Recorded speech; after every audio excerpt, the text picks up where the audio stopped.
Hey, John here. Had to replace tape on my log tape the other day. Got a couple of refills, and I just posted my quick comment about these little weapons and why I don't use them, and conjured up some questions and comments. So I thought I'd throw out a little video here on log tapes. So I don't know how many different brands and models there are. I know there's Spencer tapes, but these are Husky tapes. I've got two of these, had them for years. I remember years ago I purchased one. I tried to save a little money, and I found out I had plastic gears in there, and those things didn't last. But the slick thing about these is that one little clip there, and you can take the tension out very simply. And I'll get this all the way out. Then you just line up that little clip right on the top, and you'll see how this can come out. Put your tape in, pop it back in, get things lined up, and it's super simple for loading up your spring. Of course, if tape broke, spring tension would be off anyways. But these things, best tape that I know of for simplicity on using them. So getting into these hooks.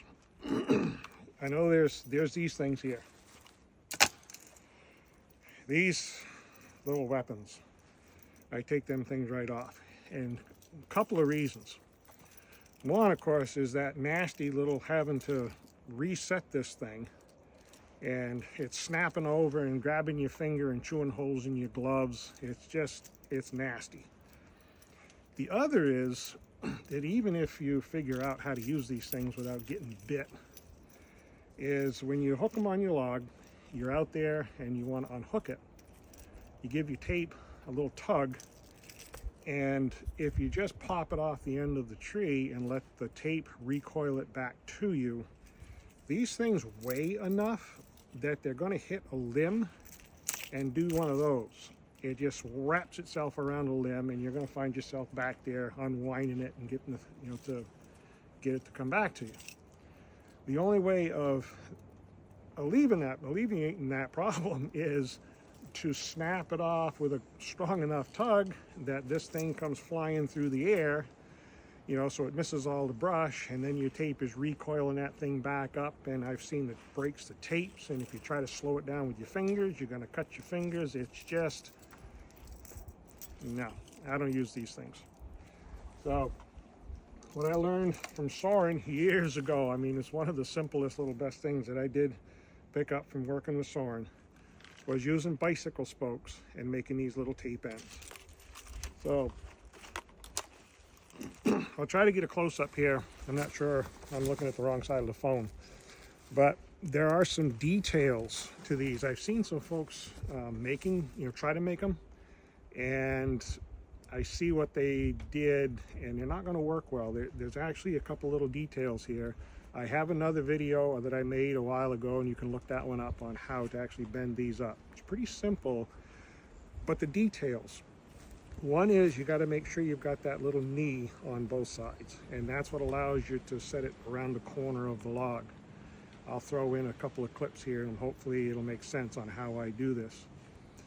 Now, the other thing is bending these over, and you'll actually see where I've got them slightly bent a little more than 90, slightly more than 90 to this.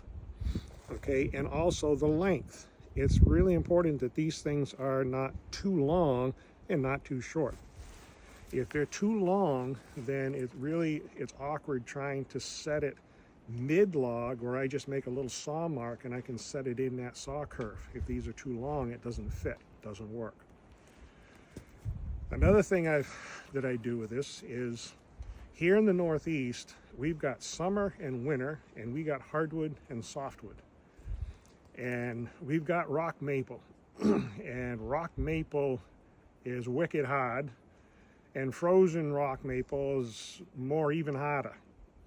And trying to push, I know they use the horseshoe nails where you got to press that in, but I'll tell you what, trying to press something like that into some rock maple, beech, hardwood, frozen wood, I'm not into it. These things work really slick. But then we have, on the other end of the spectrum, we've got our softwood, summertime. It's a whole different animal. So what you can do with this is you can actually sharpen one point a little blunter, the other one a little sharper. So you essentially have a hardwood end and a softwood end. And I'll show you again on this video where how I set that down over. And if I'm setting it on some really hard wood, then I just choose the sharper point, and that's going to grab. If it's softer wood, you can flip it around. It takes a little finesse to figure out just how much pressure to set so that you can pop that off, when you're down on your tree, downstream on your tree. But these things work really slick. They don't weigh anything, so it's not going to wrap itself around a limb. Almost, I'm not saying 100%, or occasionally the thing will catch on a limb or something, but very, very rarely. These things are really slick, cheaper than dirt, right? Grab a handful of bicycle spokes from a bike shop and you've got hooks for a lifetime. Very easy to work up, to bend up. So, hope that helps. Take care, guys.